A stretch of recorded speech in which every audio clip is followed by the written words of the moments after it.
Hey, before we get into this, quick housekeeping from your humble author and narrator. What you're about to hear is a fan story set in the world of Ready Player One. It's the novel by Ernest Cline. That guy built this sandbox, and I'm just one of the gunters messing around in it. I'm not affiliated with him or his publisher, I'm just a fan having fun. A couple things you need to know. First, this is built on the novel, not the movie. So if you saw the film and you missed the book, you really need to go read that book. And it is absolutely fantastic. In fact, better yet, go listen to the Wil Wheaton audiobook. It is perfection. Now, before you do that, fair warning. The novel, it would get a hard R rating. Adult language, adult themes. It's a mature story. So if I send you running to the source, please just know what you're walking into. The story you're about to hear, though, if you stick around, it's a mild PG-13. It's much more audience friendly on a maturity level. Okay, that's the housekeeping. Let's get into this. This is TEEK, a Ready Player One fan fiction. For years, I just scraped by, often making last minute deposits into my account every month before the auto pay feature would vaporize my hard earned coin and deliver it instantly to my fugly landlord. His name was Ernest Smith, but I called him Sloth. I think he caught on to my insult after about the 57th time I yelled, "Hey, you guys!" as he turned the corner at the end of my stack level. My apartment was actually once a tiny camp trailer that used to be pulled behind a small car. I lived there for 8 months when all of this started.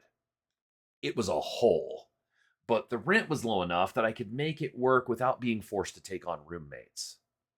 Getting behind on my bills was not an option. Electricity was crucial. My fat ass can't pedal fast enough to power the 18 hours a day that I spend gunting.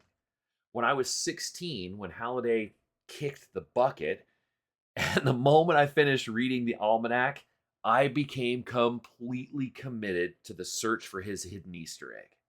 My addiction was real, and I couldn't spend time pedaling a generator bike when that time could be spent exploring strange new worlds, searching for the copper key, or researching the old man's favorite movies or TV shows.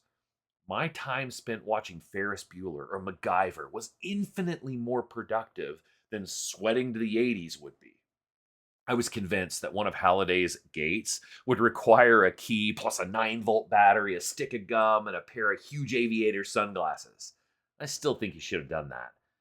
With that, a clock ticking, and it would kill your avatar if you didn't open the gate in 30 seconds. Oh well. So, electricity. That was a bill that I couldn't put off. Nor water, you have to live.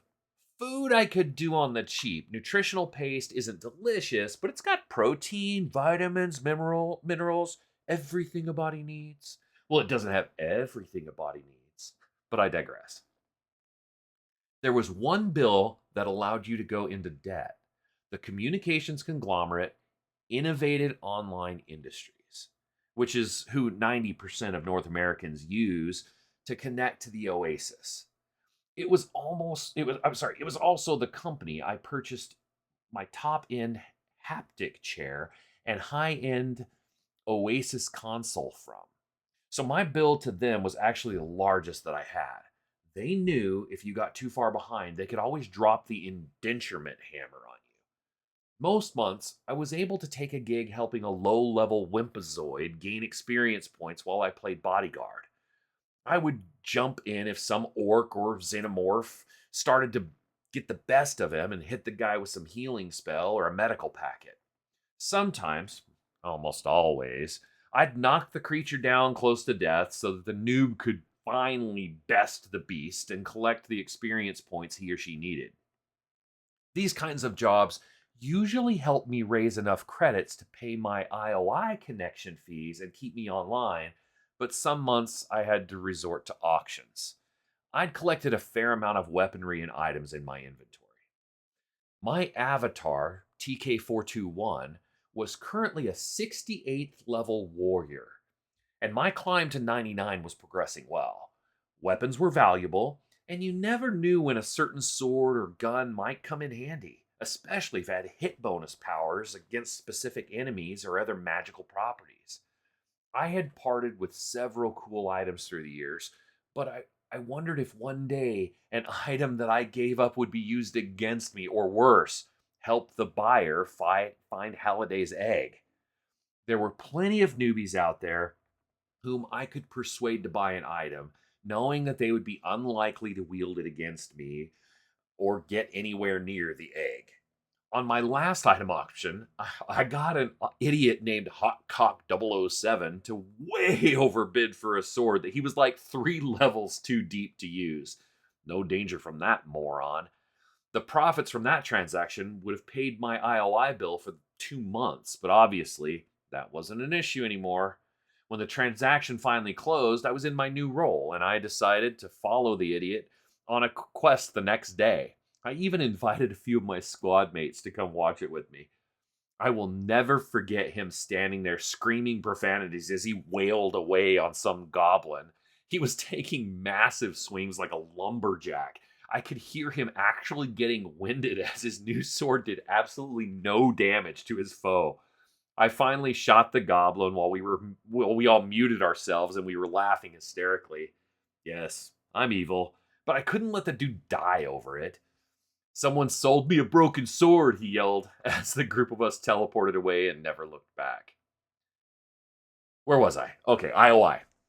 So I was able to pay my bill every month until I died. Now, in my defense, it wasn't my idea or my ship. I was hitching a ride on an old Serenity class cargo freighter when the dumbass captain decided he just had to attack an X-Wing that was passing through.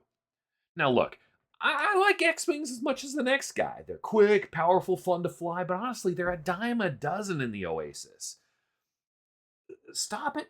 Typical space dock, and every third or fourth vehicle, there's an X-Wing. The ship I was on seemed to be well armed and capable, but the pilot of that X-Wing was rad. The dude took out our weapons and engines with Jedi efficiency, and before we knew what was happening, the airlock was blown open. I was completely starstruck when the famous Parzival stepped through the door.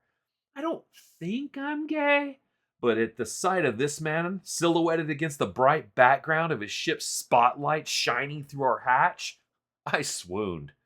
Parzival was a freaking legend, having become the first gunter to find the copper key and clear the first gate. And right now, he was furious.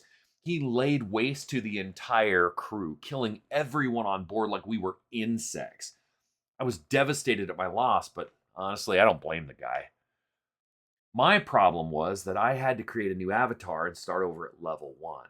I even lost my copy of the copper key, which I had obtained shortly after the 1,000 or so of us gathered on Ludus, and antimatter charges were used to bring down the Sixer force fields. I got stuck in the middle of the cave, and it was packed tight with Gunters for about 18 hours before I was able to face the Demi-Lich.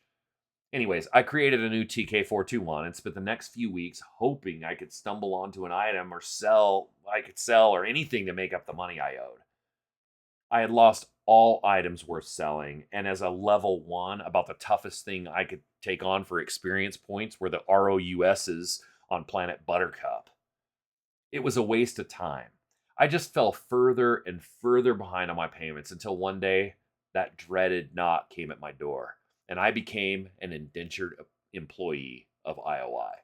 They busted down my door, ripped me from my haptic chair, and hauled me away with a ball gag shoved in my face.